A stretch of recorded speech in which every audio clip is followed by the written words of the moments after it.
back to OtakuDaiKun. It's time for another entry in the lore of Nikke Goddess of Victory, which has one of the most intense video game stories I've ever experienced. Once again, this is a series meant to introduce the narrative at an accelerated pace without spoilers, with a section at the end dedicated to all the juicy reveals compiled thus far. When Dai-chan shows up, you should take that as a warning, though I do hope you'll eventually come back to these ending segments. I think spoilers help me keep better track of the lore, as I've pieced together everything you need to know in a complete package. We'll be starting off from Chapter 2, but before that, there's just a little more groundwork to cover. If you haven't noticed it yet, the commander is an oddball. His memories are few and far between, and he doesn't realize just how strange that is. He says he was born in the Ark, but only has select memories of his time in the military academy and being ill in the hospital as a child. This is rightfully suspicious, and as we progress through the story, we begin to understand why he's not like everyone else. He's not just an amnesiac to encourage expository dialogue. Still, in spite of his lack of knowledge, he instinctively cares about Nikke's. Clearly something happened in his past to give him that desire. This chapter involves some important information about Nikke physiology. For one, Nikke's skin is made out of a material called goddessium. Said material can be used to make realistic skin, but also has many other practical applications in manufacturing. Both the raptures and Nikke's are powered by cores implanted into their bodies. Think of shooting a rapture's core as aiming for its weak spot. With the core destroyed, a rapture completely ceases to function. The same goes for Nikke's, except in their case, you can always retrieve their head and give them a new body later. Rapture cores are their most valuable asset, and people scavenging the surface are lucky to get their hands on them. Older cores, from back during the first invasion, are especially valuable, as later generations adapted to channeling electricity. The earliest raptures would turn anything they could into fuel, even people, but I'm getting a bit ahead of myself. I wouldn't call that a spoiler, it's just not relevant yet. Speaking of energy, the commander and his newly formed counter squad head out to reclaim an abandoned power station. The Ark may be self-sufficient, but that's only for maintaining its bare minimum operation. Any additional power and resources allow for improvements and expansion. This particular power station should have enough energy to power the Ark for 2 whole months. We follow a maglev train track there, which poses as an electrical hazard for the commander. To proceed, we first have to shut down the electricity. We're still a total novice, so Rapi winds up showing us how to use our own operation device. Our path inside the train station is blocked, so the commander lets Neon blow open an entrance, humoring her love of firepower. We proceed through a drain pipe, getting a nice view and face full of Anice's plump ass. The smell in this pipe is horrible, but Nikke's have the option of turning off their olfactory senses. This can be helpful in a pinch, but doing this too often or for too long can trigger a mind switch. As nasty as it can be, our sense of smell is critical to feeling human. Everything about the power station checks out, but just when we plot a course home, raptures ambush us. While trying to protect the commander, an electron beam strikes Rapi in the neck, blasting her head off. Luckily, we can still save her so long as we collect her head. Still, it's not the most pleasant sight. Nikke's bleed, after all. Their blood used to be a green coolant, but to avoid cognitive dissonance, it was redesigned to look red and more realistic. Our confrontation with the raptures causes collateral damage to the facility, but we're lucky to make it out alive. Anderson, however, considers this mission a complete failure. As punishment, he exiles us to the Outpost, a region on the surface just outside one of the Ark's elevators. It's still under construction, and Nikke's have to stand guard to prevent raptures from wandering in. Again, this may seem harsh, but Anderson actually sees a lot of potential in us, and moving us to the Outpost is a way to keep us out of reach for others in the central government. There is a traitor among them, after all. From now on, the commander and counter squad have to live in the Outpost dormitory. Only the commander's room has access to running water, forcing the girls to borrow his shower. Mind you, everyone can still visit the Ark, and often have to for their duties, but when it comes time to settle down, the Outpost is their home.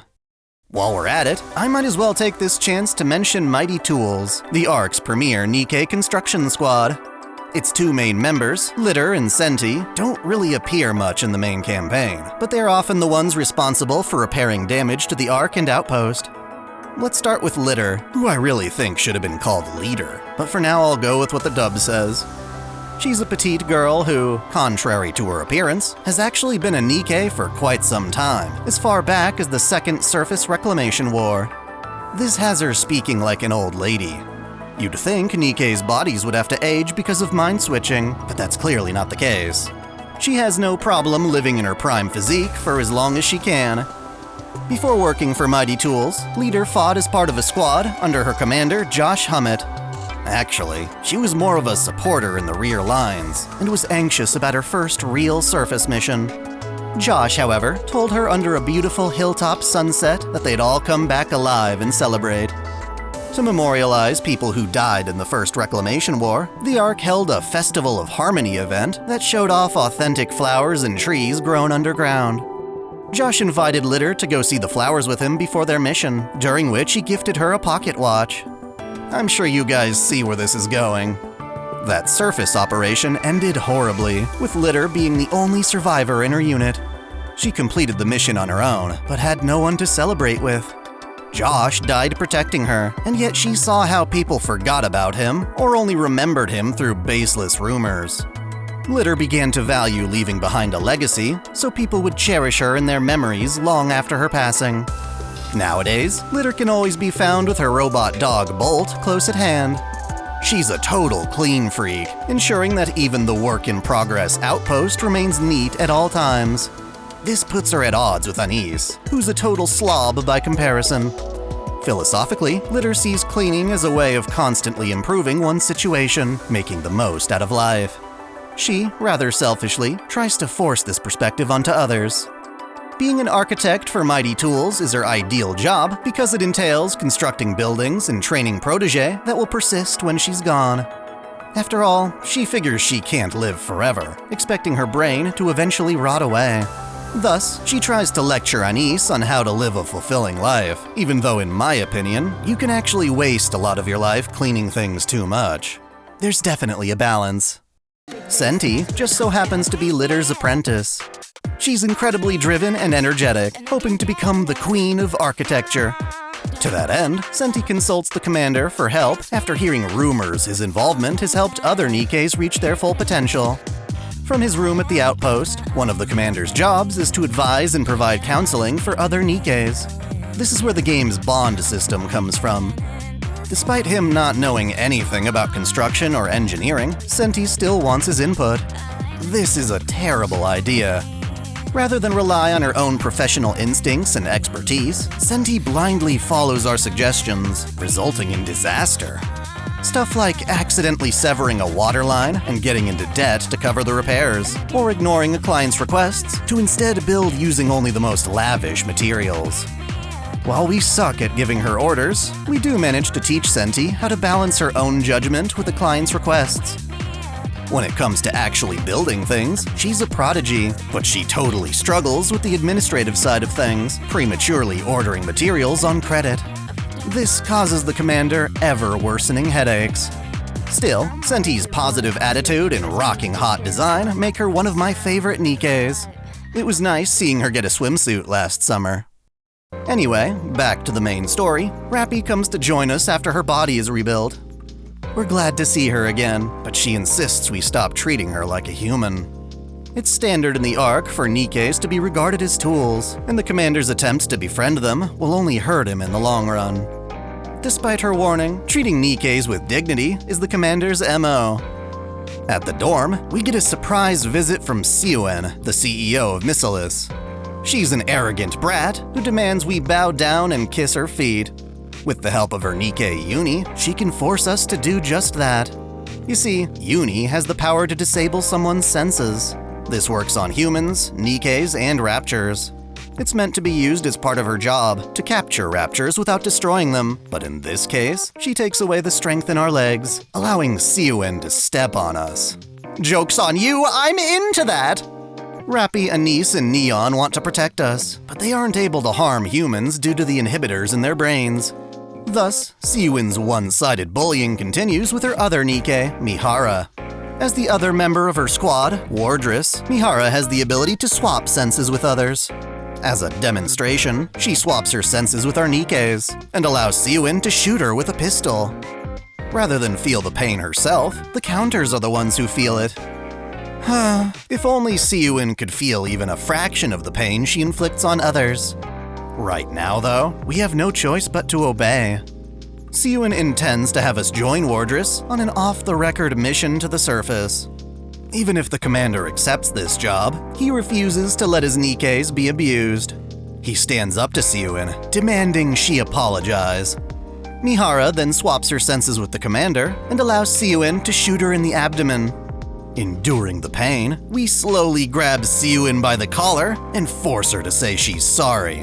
Well, she almost says it, but the commander passes out before she finishes. The counters are touched by his compassion, but don't want to see him get hurt. There's a huge difference between the damage Nikkes and humans can survive, after all. In the end, we're left preparing for our joint operation with Wardress. Our objective? To hunt down a specific rapture.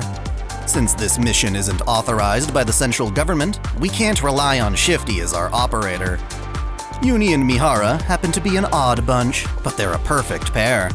Mihara happens to be a masochist, deriving enjoyment from pain and other wild sensations. She doesn't appreciate it when the commander attempts to bandage her wounds. Yuni, on the other hand, is a sadist. As a reward for doing well in combat, Mihara lets Yuni pinch her quite aggressively. Both of these Nikkes have specific reasons for behaving the way they do. Mihara, back as a human, had a degenerative disease that robbed her of physical sensation. She couldn't feel much of anything, and was reduced to living as an immobile mute who couldn't function like her friends. The only stimulation that she could actually detect was the pain of biting her lip. Even though it hurt, it was at least something. When Syuen approached her with the prospect of becoming a Nikke, Mihara accepted so that she could finally feel alive again. Now, she's always on the lookout for new forms of stimuli, painful or otherwise. She worries about getting used to having the same acts done to her, losing sensitivity and excitement in the process. Since Mihara derives pleasure from bodily strain, it can be distracting for those around her. For that reason, she's been banned from working out at the gym. Like Darkness from Konosuba, she's the type to enjoy the humiliation of being walked on a leash. Mihara winds up being one of the various Nikkes the commander gets lewd with, kissing her lips and enticing her to wonder where he'll kiss next. Ara ara. Again, this isn't a spoiler. Her Bond story is easily accessible at this point. Yuni's life as a human is relatively unknown. As a Nikke, however, she has a certain quirk, or defect rather, that causes her to only feel physical contact with others. By hanging around Mihara, she developed a lust for causing others pain, and her powers are great at forcing people to submit to her torment. This is how she expresses her feelings. It can be hard to deal with, as Yuni will sometimes run around the Ark and Outpost whipping people to see how they react. Understandably, her attempts at communication aren't appreciated, but she's fine so long as Mihara and the commander can tolerate and embrace her. Our specific target on this mission is a rapture called Chatterbox. Syuen wants us to capture it, but so far, Wardress hasn't actually seen it. They specialize in rendering raptures immobile, but Chatterbox is a squirrely bastard. To make sure we take this job seriously, Syuen threatens us with leaking fake documents that would implicate we're planning a terrorist attack on the Ark. What a conniving bitch. I still like her though. While resting, Yuni takes a liking to the commander, specifically how warm he is. She's very touchy-feely, as like I said before, she needs physical contact to feel anything. Even though he's just a human, the commander lets Yuni pinch him for a job well done. We're supposed to be tracking Chatterbox, but he finds us first. Unlike other raptures, Chatterbox can talk. Mihara tries to subdue him by swapping senses, and Yuni turns off his sense of sight. This backfires when Chatterbox rips his own limbs off, forcing Mihara to feel more pain than she bargained for. It is a two-way street after all. It seems counterproductive until we witness the nanomachines running through his body regenerating him. Chatterbox knocks everyone to the ground, but when Rapi leaps back up at an alarming speed, he remarks how she must be a Grimm's model, Red Hood. This statement won't hold any meaning until much later. Rapi insists the commander make a run for it, but he doesn't want to abandon his squad. As soon as he says this, Chatterbox trips him and breaks his leg. Right when we're on the verge of defeat, a mysterious Nikke named Snow White appears, firing an anti-ship rifle at our foe. It's strong enough to outpace Chatterbox's healing, forcing him to retreat. Snow White gives chase, leaving us to tend to our injuries. Nikkes like her are referred to as Pilgrims, as they have no association with the Ark and continuously wander the surface. We're in pretty bad shape, and can't exactly call for help via official channels. On our way back to the Ark, Yuni and Mihara worry about what Syuen will do to them for returning empty-handed. Syuen doesn't respect her Nikkes, and could easily have them scrapped or discarded. The commander assures them he'll advocate on their behalf, for whatever it's worth. Eventually, Rapi's able to bypass our communications block and reach Shifty. We get chewed out for going to the surface without reporting it. What we've done is a crime in the Ark, and even though we acted under duress, Syuen's threat prevents us from placing the blame on her. Regardless, Shifty arranges a transport ship for us. The runway we're supposed to meet at is contested by raptures, some of which try to shoot down our transport. Luckily, whoever's on board can snipe like there's no tomorrow. The Scouts, or Absolute Squad, come to our rescue. They're Elysian's strongest unit and make quick work of all the raptures. Before joining up with us, Rapi used to be a member of Absolute. Emma and Vesti are still on good terms with her, but Eunhwa? She's just a mega bitch. She's got her reasons, but man, that attitude is as awful as her hairline. Back at the Ark, we're judged by Enikk, an AI who oversees most all the Ark's main functions. The commander gets off easy, being banned from missions for 2 days. Strangely, however, Enikk sees fit to punish both Rapi and Mihara as captains of their respective squads. Their sentence? Having their memories erased. This is standard procedure for the Ark. Anikke's brain is augmented with mechanical components, nanomachines specifically, that allow their memories to be scanned and modified at will. When a Nikke gets out of line, their memories can be wiped or reformatted with only the essential knowledge needed for combat. Syuen blames us for contacting the Ark and considers a couple of memory wipes to be inconsequential. Even though she's scared, Rapi bravely proceeds with the procedure. It's extra frustrating because Anderson and Ingrid are fully aware of Syuen's meddling, yet they don't do anything to sway Enick's judgment. I'm not sure if they can. There's nothing the commander can do either, despite having just promised to help Wardress out. His heart's in the right place, but the commander has no power to reverse Enick's decision. Turns out, the fact that we encountered a pilgrim on the surface is a huge deal. As an apology for our troubles, Anderson confirms our suspicion of a traitor in the Ark. There are reports of other Nikkes being corrupted before missions. Whoever the traitor is must be working directly with Chatterbox behind the Ark's back. Since Snow White appears to be pursuing Chatterbox, Anderson orders us to try and find her again. This may help reveal who the traitor is. They're high enough in the chain of command that, without evidence, accusing them would only backfire. Mihara returns from her memory wipe and reintroduces herself. Yuni insists she can teach Mihara to be just like her old self. Rapi, on the other hand, returns with all her memories intact. The erasure didn't seem to do anything, but rather than investigate how or why, we decide to keep it a secret for her sake. If the government figures out she's immune to brain wipes, they might just discard her. This isn't without its perks. When Syuen comes to boss us around again, Rapi feigns not knowing who she is, and protects the commander from what looks like an intruder by kicking her in the stomach. Haha! At any rate, our next mission is to head north in search of Snow White. The commander's leg is still broken from the previous op, so Ingrid provides him with a prosthetic exoskeleton. We'll start off by heading to a research base up there. Problem is, we need security clearance, and Anderson didn't give us any. Enter Mustang, the hyper-flamboyant CEO of Tetra Line. Since we don't have a security pass, Mustang lends us one of his. There's just one catch. The stupid thing needs to be activated, and the method for doing so is performing a silly dance. Mustang shows us what to do, and we'll have to repeat it when we reach the base. This is totally strange, but Mustang genuinely wants to help us out. Counter Squad is getting popular, and as an entertainment guru, he's investing in new talent. It certainly helps that a niece is one of his company's Nikkes. Hey guys, Dai-chan here to take over the spoiler section. We encountered a lot of new, mysterious figures in these 3 chapters, so let's flesh them out a bit better than the main story does.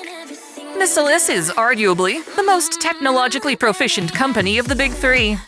Its research center, the MMR, is a veritable den of secrets pertaining to the Ark's power supply and the commander's unknown past.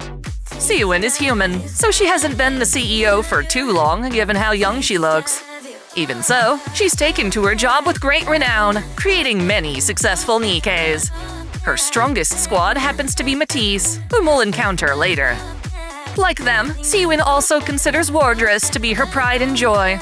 She had high hopes for them, and for a while they delivered. Subduing raptures allowed them to be studied with less damage.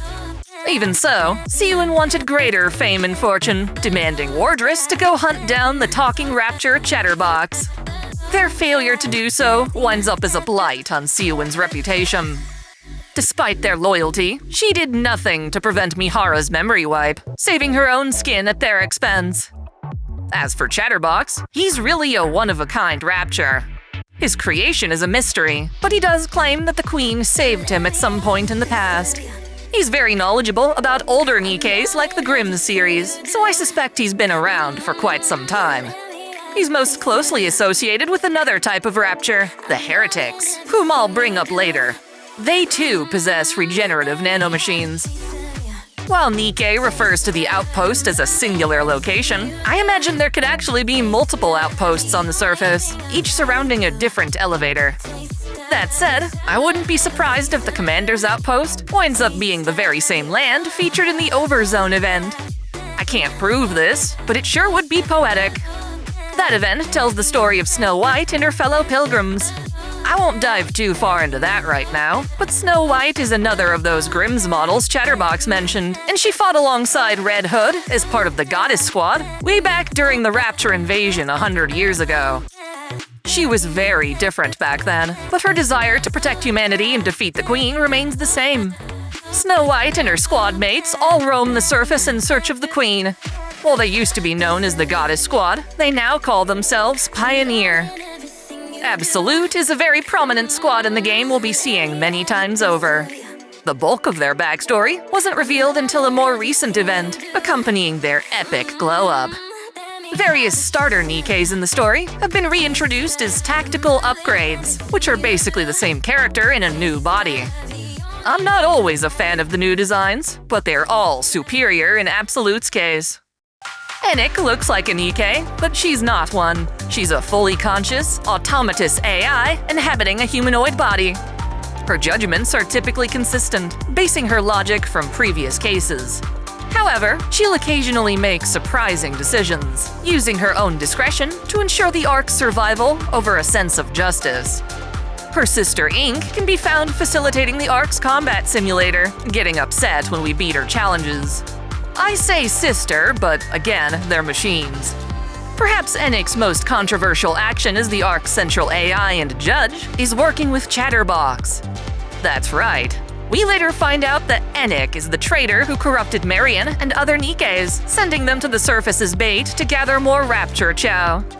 The thing is, raptures have known of the Ark's location for ages now. They don't attack it anymore because they have no reason to. Chatterbox, however, essentially started to extort Enikk, demanding sacrifices in exchange for leaving the Ark alone. I'll let what he's planning remain a secret for now. Let's move on to memory wipes. They're a rather loose concept within the game. Like I said before, they usually involve the nanomachines in Enikke's brain. These are collectively referred to as the NIMPH, or Neuro-Implanted Machine for the Protection of Humans. As their name suggests, they're a measure humanity placed inside Nikkes to maintain control over them. Their inhibitors, for example, are a product of NIMPH. Enikke's brain does whatever it wants, but the NIMPH intercepts any signals that would cause her to unintentionally hurt humans. The NIMPH is also responsible for implanting desired combat data, kinda like how Neo and his friends download skills in the Matrix. The NIMPH can also intervene by erasing Enikke's memories. This has been known to cure Nikke's suffering from a mind switch, and if done fast enough, even corruption.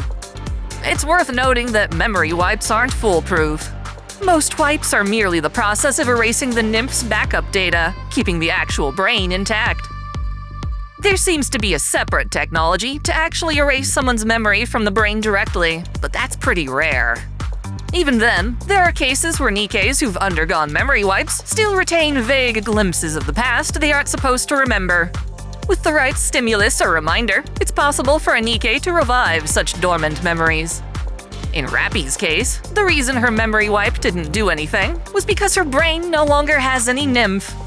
At some point in the past, Rapi's NIMPH got terminated, and not even she knows when. The implications of this are severe and serve as a major narrative mechanic going forward. It's really easy to forget, but we have to remember that Rapi lost her body back at the power station. We only retrieved her head, and it appears someone else discovers her old corpse in later chapters. Chatterbox called Rapi Red Hood, and he wasn't exactly wrong. Rapi's body actually contains two cores, her own and the core she assimilated from the legendary goddess Red Hood. We can cover that full backstory later, but for now, I have to address the peculiarities of her body, as well as others. The story barely touches on it, but Nikke abilities stem from their original human ego and vision. They can only be physically upgraded if their minds undergo a substantial change as well. For example, Rapi used to be a mass production model, but developed strong ambitions from Red Hood, allowing her to be upgraded to an original body. Her mass-produced body had two cores, and her newer one developed those very same cores. I say develop because Nikkes are, to an extent, generated rather than constructed piece by piece. Nikkes are a combination of mind and body, and the two have to be compatible. Their body's blueprint is based off their mind's ideal vision. When creating a replacement body, then, it has to follow that same blueprint. I suspect failing to do so for a normal Nikke could result in a mind switch. In Rapi's case, however, something was done to her in the past that allows her body to literally transform based on her ego. If Elysian ever neglected to include both cores in a replacement body, Rapi would basically grow that second core to match her mental blueprint. As far as I'm aware, she's the only Nikke capable of changing her appearance from the inside out without any one manufacturer aiding in the design. Ingrid, her mentor, has no fucking clue why this happens, but Rapi's backstory gives us a vague idea. It's not even something she's aware of. For now, I'll just say one word: deep. This game references many different black box technologies, which have become a common trope in sci-fi. Basically, black box tech is something invented by more advanced means than the people hoping to replicate it. You might be able to repair or reproduce the design, but something's working under the hood that you don't understand. It's a lot like programming. Lots of people can copy and paste someone else's programming and customize it to meet their needs. Fully understanding every line of that code, or writing it from scratch, is way more complicated. You might find a line of code that you have no idea what it does, but the program falls apart if you don't include it. This is all to say that when Rapi's head got blasted off at the power plant, the body she left behind had two cores, and the new body Ingrid generated also had two cores. It's like, after first acquiring that second core, it became a part of Rapi's identity, and therefore had to be reflected in her physique. In another sense, it's kinda like soul-bound gear in an RPG. This has some insanely bizarre implications. Basically, a Nikke's body can be generated from a mental blueprint. This helps when trying to regrow someone's body after recovering their brain, but it also means that you might be able to clone someone by imposing their ego on someone else via the NIMPH. For example, as long as you store Red Hood's ego and body map, you can implant those into any other random Nikke, and they might develop into Red Hood. This shit's so intense that Ingrid ensures nobody else knows about it. I mention all this because it kept me up at night. If Rapi assimilated Red Hood's core in the past, and then her body was abandoned at the power station, why would her replacement body still have Red's core in later chapters? Hopefully this explains it and isn't too confusing. If you've got a better explanation, or can point me to something I've missed, please do and I'll correct it. I'm kinda left giving my best interpretation, given everything I've experienced. Anyway, there you have it. In our next video, we'll start off from Chapter 5. Let me know what you think of things so far, and until next time, celebrate your fandom. I want to give a special shout out to all my $10 and up supporters. Video Gamer 75, Dante Pendragon, Stephen Elak, Mystic Samurai 1983, Otaku Mom, Freebrick, Alexis Yukio Gomez Yamato, Lunarworks, Link Pendrago, Observer Bellis, James Hewitt, Uncanny EXP, Crow Calum, Saul Soto, Major, Matal Mataru, Winter's Edge, Sneer Cachette, Sunbro Torian, Foxbox, Caitlin P, Sith Lord 906, Vladimir Ovna, The Taz 96, Kengo X77, and Alistair Bernadotte. Thank you all so much.